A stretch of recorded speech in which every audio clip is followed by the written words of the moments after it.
Good morning and welcome back to the party. I am Kenny Polcar, your host, and today is Thursday, April 20th, 2023. And here are the things you need to know, right? Stocks continue to struggle, looking for direction, no matter which way it is, it's just looking, right? We're now getting into the heart of the earnings season, so expect to hear more from a range of industries. The Bank of England and the European Central Bank hint of even more rate hikes, leaving us to ask, will the Fed follow suit? IBM and Tesla reported last night, right? Look for American Express, Telephone, Truist, and Fifth Third Bank today, along with a host of others. Futures are pointing low this morning. And what are we having for dinner? We're going to have the short rib ragu over Pappardelle pasta. Delicious. Okay, so look, stocks continue to meander, not really doing much of anything, but again, you get the sense of exhaustion. You can feel how it's running out of gas, at least for the moment. And the idea that the Fed will hike beyond May is now making some investors nervous, as well as creating all kinds of uncertainty for the markets, leaving many to ask, what happened to the rate cuts that we said were going to happen in the summer or fall? And that's exactly the issue, because you said it was going to happen in the summer or the fall. I never heard one Fed official ever say that rate cuts were on the table in the calendar year 2023. Now, recall what we saw yesterday morning, right? Inflation in the UK turned up again, right? Coming in at double digits, plus 10.1%, handily beating the 9.8% estimate. And that is the problem that the Bank of England, but as well as the Fed, is going to have to deal with. Yes, inflation in this country has been in decline, and that's good. But what will happen if it rears its ugly head again? What happens if it ticks up in the next month or so? I mean, it did tick up in April, right? The April report, which was actually for the month of May, it did tick higher.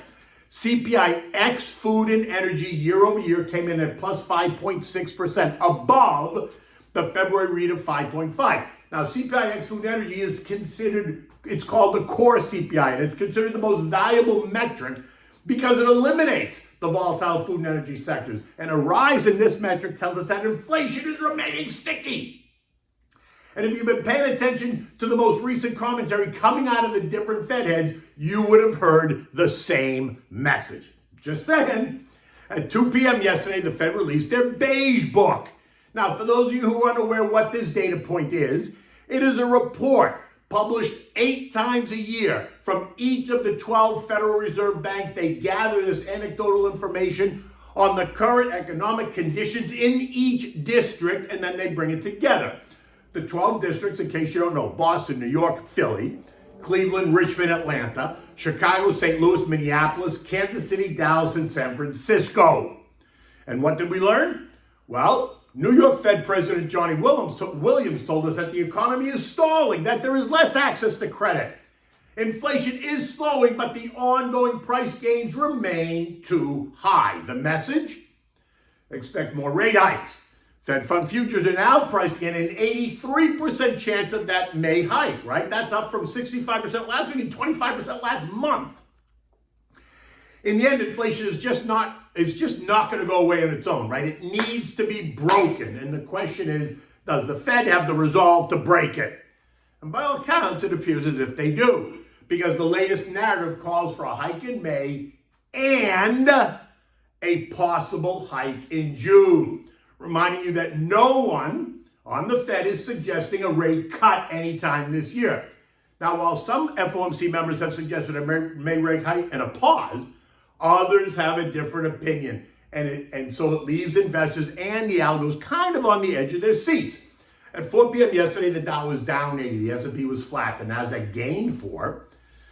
The Russell gained 4, the transports actually took back 126 points, right? Elsewhere in the world, an uptick in the UK inflation confirms they're going to get another hike when they announce their policy, leaving the door open to more hikes. And the European Central Bank Governing Council member Klaas Knot told us yesterday that not only will the ECB hike in May, but investors should prepare for the possibility of rising rates in June and July, saying that it's too early to talk about a pause. For a pause, he goes on to say, for a pause, I would really need to see convincing reversal in underlying inflation dynamics, and he's not seeing that yet. So do you see what's going on here? They're all lining up, getting on the same side of the fence, right? Hinting of ongoing rate hikes beyond what the expectation was only a week ago. And that's keeping a lid on stocks. I'm still in the hike in May and then pause camp. But let's see what next week's PCE report says, right? That's the Fed's favorite inflation gauge. Will it continue to show declining inflation? Remember, it's the services part of the inflation reading that needs to come in, right? Because that's going to become ever more important. We're a services economy, and that remains stubbornly high. And if we don't see that begin to ease, then they will make that the subject of why they need to continue to push rates higher. A May increase is going to take the terminal rate to the 5.25% range, a place that JJ has identified a long time ago and a place that almost matches what the current inflation reading is. Remember, economists tell us that the terminal rate has to be higher than the inflation rate in order to kill it. So I'm running with the idea that if we get it there and then pause, they can see how inflation acts over the next month, assuming it continues to decline. While others suggest that we have to get the terminal rate above the current rate of inflation before we pause, which would argue for a June hike. Recall that St. Louis Fed president is calling for a terminal rate of 5.5 to 5.75, which would mean 3 more 25 basis point hikes. The risk is that inflation reverses. If they pause in May, the risk is that inflation reverses course and then heads up and not down, and that will bring back memories of 1979, 1980, when the same thing happened and the Fed was forced to jam rates higher. Eco data today, initial jobless claims of 240, continuing claims of 1.85 million. The Philly Fed survey expected to be down 19 points. Existing home sales expected to be down 1.8%. This is versus last month's gain of 14.5%, a significant turnaround. And recall, the latest mortgage app information reported yesterday that mortgage apps are down 8.8% week over week. In the news, Apple again opening up a second store in India. Today it was in the capital, Delhi. And like in Mumbai earlier in the week, the line extends down the street and around the block. Timmy's there to greet Apple's newest customers. And remember, India is set to take over China as the most populous country this year, with 1.428 billion people versus China's 1.425 billion people. Next up, IBM earnings, right? They came out last night. It's a name I love. I also own it. The stock is up 2% this morning in the pre-market. Revenue's up 0.4%. Consulting revenue's up 2.6%. Financing revenue's up 27%. Infrastructure revenue down 3.8%. Earnings per share of $1.36 versus $1.25, so they beat the estimate. And free cash flow up 8.1%. The stock this morning is trading up $2. Tesla traded down 7% after their earnings last night, trading at $167.50. Quarterly profit declined to $2.5 billion versus the $3.3 billion last year. Operating margins fall to 11.4%, but put it in perspective, Ford's operating margin is 4%, while GM's is 6.6%, so it's still well above. Lonnie has made it clear that he's willing to sacrifice his margins for market share. Average prices for cars dropped to $46,000, down from $52,000. Now look, Tesla's up 60% year to date, so a 7% pullback is not the end of the world. But the action is now taking the stock down and through the trend line, leaving it flailing around, looking for support. So let's see what Lonnie has to say today, because I'm sure he's going to say something. And then, will investors, traders, and algos take it back above the trend line at 171.50 or not? If it doesn't, then look for Tesla to struggle, right? And if the economy continues to slow, then I would expect Tesla to pull back even more. Think like 150. And by the way, I'm still not sure why a Tesla motor car is any better or any different than a Caddy, an Audi, a BMW, a Porsche, or a Ford. These car companies are producing very nice products, and by the way, very well designed. But Lonnie has produced this Tesla cult-like experience, right? That's it. In my mind, an EV is an EV. They both use battery power. I just like some of the other products better, right? I'm not a Tesla junkie. Google, they've got this updated chatbot. You've heard it. It's called Bard Artificial Intelligence. And wait until you see what it can do. Think pathological liar, right? We're now well into dangerous territory with AI. Talk of slowing down is ridiculous. There is no slowing down now, right? And that's dangerous. And government guardrails? Really? Come on, stop the stupidity. What guardrails could they possibly create that the whole world would respect? The answer, absolutely none. So let's be honest. Artificial intelligence has gotten to a whole new level. Get ready. Google's got a lot going on right now, and much of it, in my mind, isn't any good. Earnings today include Truist Financial. They already reported they missed. Fifth Third, Co-America, Philip Morris, American Express, Nui, American Telephone, Key Corp, and Virtue Financial.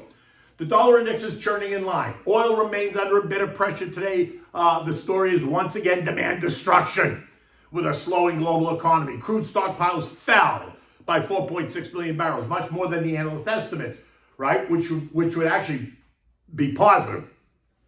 But gasoline inventory rose unexpectedly, right? And that's fueling the demand destruction narrative. Remember what I said yesterday. I would not be surprised to see oil fill the gap that it created on April 3rd, which means oil would have to trade down to $75.67 a barrel.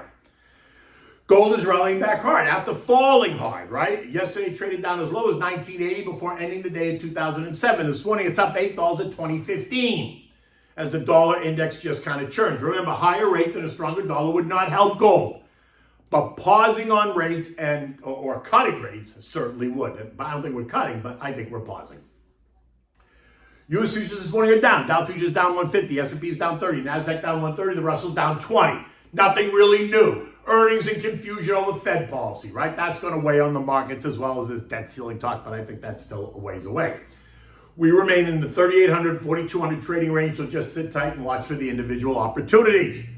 European markets are all lower. Italy's down 1.2%, the UK's off 0.2%, everything else is kind of in between. It's the same story there. Economic concerns and earnings. The S&P closed at 4154, essentially flat on the day. Stocks and investors are tired. You can feel it. The May hike is coming, and fall rate hikes are not. Hike and pause through hike in May, and then pause through the end of the year is my call as we monitor inflation. In the event that the Fed pauses and then has to raise rates again, expect stocks to react negatively. But we're going to know more of that by the June 15th meeting, because we will have gotten 5 more inflation reads between the May meeting and the June meeting, right? 2 CPI reports, 2 PPI reports, and 1 PCE report. In addition, do not discount what the higher credit conditions will or should do. So you need to stay awake, stick to the plan, and look for the opportunities. Okay. So now what are we having for dinner tonight? Well, this is delicious. It's a Pappardelle, which is a wide noodle smothered in a short rib ragu, right? And so here's what you should do. You should really make it the day before and let it sit overnight. But in case you can't, here's what you do.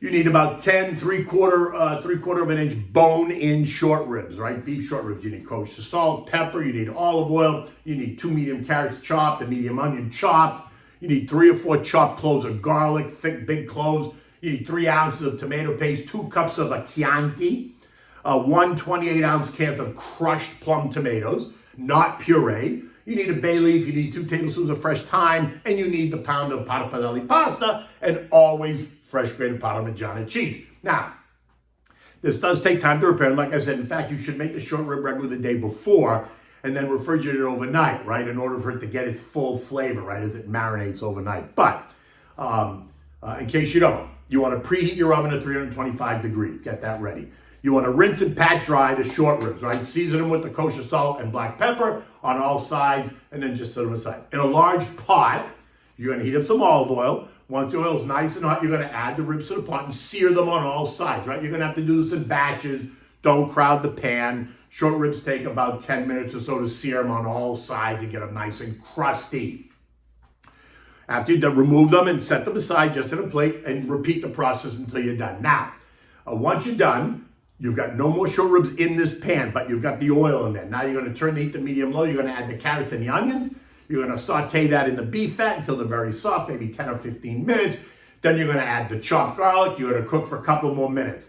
Now you're going to add in the tomato paste, about 3 or 4 ounces of tomato paste. You're going to cook that for 3-4 minutes, stirring it, right, getting it all blended. You're going to add the wine, the Chianti, and you're going to turn the heat up to medium. Using a wooden spoon, you want to scrape the bottom of the pan, get all those little nice brown bits of meat up, right? After cooking the wine for 3 or 4 minutes, add the plum tomatoes, the thyme, and the bay leaf. bring it to a simmer. Now, using a large, deep aluminum pan, put the short ribs in the pan and then take the sauce and pour it all over the short ribs. Cover it really tight with tin foil and put it in the oven and cook it for 2 hours. Pull it out, open up just one little corner of the pan, right? Just open up the tin foil so that you can let the steam escape. Cook it for another hour. Don't uncover it, just a little bit, right? After that, remove it from the oven, let it cool for 15 minutes or so. Now using 2 forks, shred the meat, discard the fat and the bone. You can also toss out the bay leaf and any thyme stems that are in there, right? Now take the shredded meat and put it back in the original pot that you used, and then take the sauce out of the aluminum pan and just pour it into that pan, and then just keep it on the stovetop so it's warm, right? Taste it. If you need to adjust the salt and pepper, do that now. Just let it sit there and simmer. Now, if you want to make the pasta, bring a large pot of salted water to a rolling boil, add the pappardelle. You want to cook it until it's al dente, 8 to 10 minutes or so, and then strain. As always, reserving the tears of the gods, otherwise known as the pasta water. Using another big saute pan, add 2 ladles of the ragu. Now add the pasta, stir to mix. If it appears to dry out, then add some of those tears back to the saute pan. Serve it in warm bowls, adding more of the short rib ragu on the top. Always have fresh grated Parmigiano cheese on the table for the guests. Oh my God, it is delicious. And remember, the Chianti you use to make the sauce with is the Chianti you should use for dinner, right? It's all very simple. Don't make it any more complicated than that. In any event, until tomorrow, take good care.